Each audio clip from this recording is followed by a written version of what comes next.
Chapter 3 Expenditure.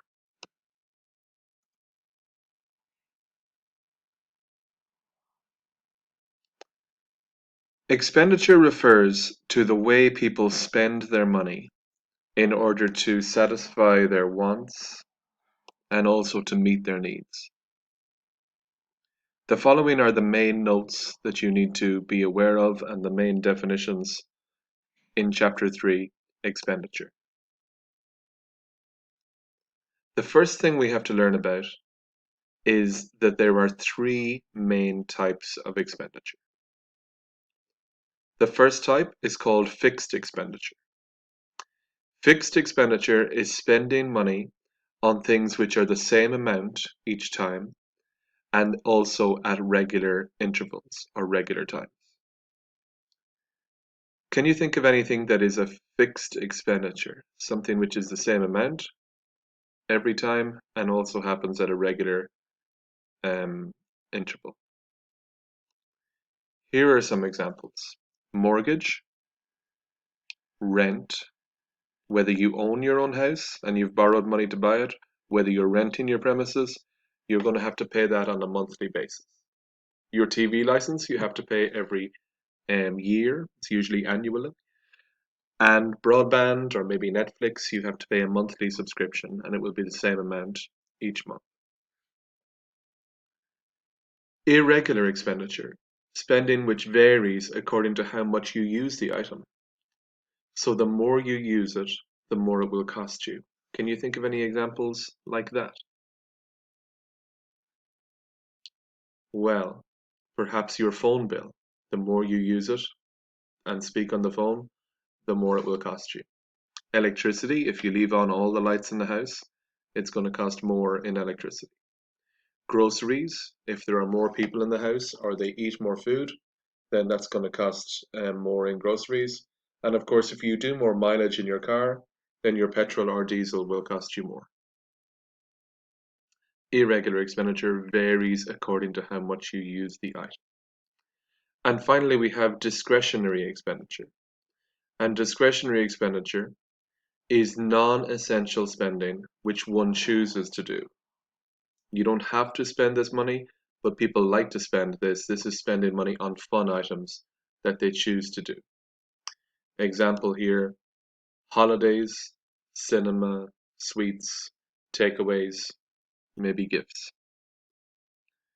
Most households will prioritize and make sure that they look after their fixed expenditure and their irregular expenditure first, and then only if they have money left over will they have some funds for discretionary expenditure.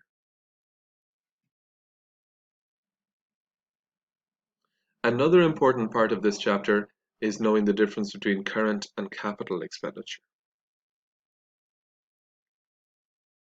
Current expenditure is ongoing, recurring, or day-to-day expenditure, something which is happening all of the time.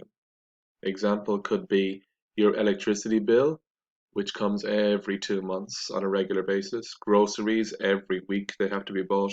Rent, every month it has to be paid. Whereas capital expenditure is once-off, non-recurring expenditure. You pay for something large, and then once it's paid, you don't have to continue paying.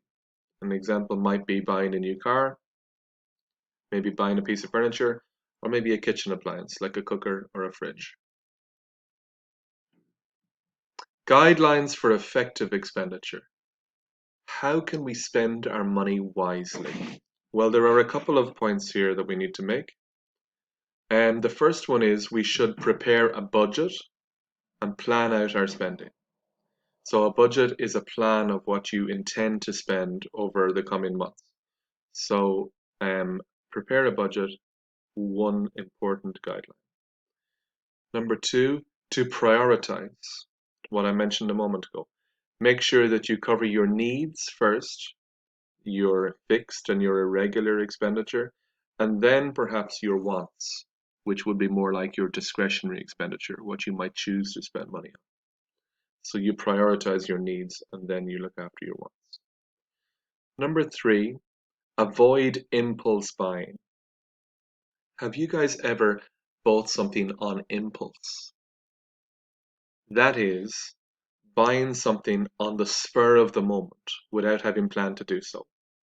We all do this, but if you do it too much, it may lead to money shortages because you're buying things that you don't necessarily need and you certainly haven't planned to.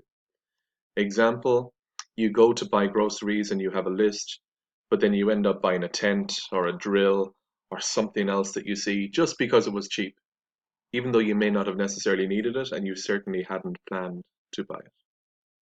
That's impulse buy. Another thing to avoid is false economies. A false economy is where something may seem good value at the time, but ends up costing you more in the long run. It may seem good value at the time, but ends up costing you more in the long run. An example here might be buying the cheapest school shoes in the shop in August, but then you have to replace them after a few weeks with new ones because they have broken, they were bad quality. Seemed to be good value at the time, but ended up costing you more. You would have been better off to have bought the better quality ones in the first place.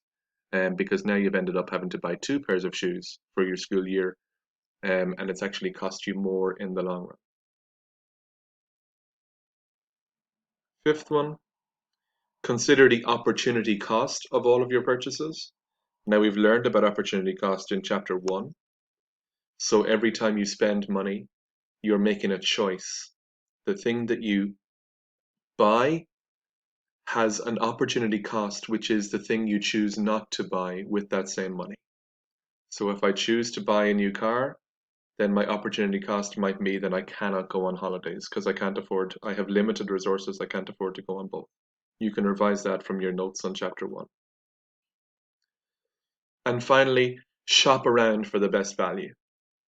That might be shop around for the best interest rates on a loan, shop around for the best rates on electricity, shop around for the cheapest groceries. How to solve overspending is the last slide here. How to solve overspending. So if people are spending too much money, what can they do? Well, they could cut back on discretionary expenditure, which is expenditure they're choosing to do, and they could shop around for better value. That's one solution. They could postpone non-essential spending. To postpone means leave it off till a future date. If it's non-essential, do I need to go on that holiday this month? Perhaps I can postpone that if I'm short of money.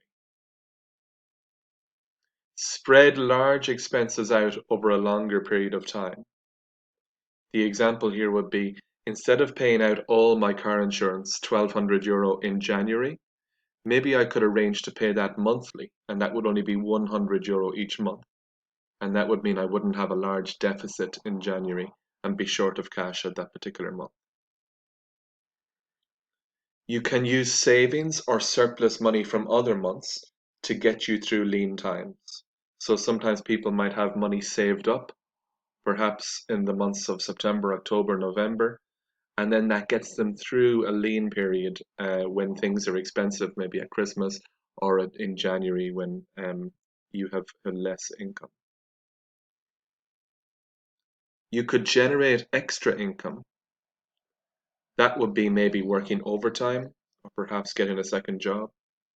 You could also sell something to earn income.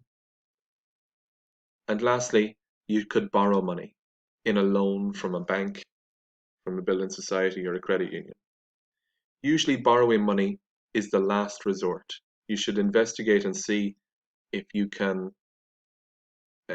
do any of the previous 5 things first.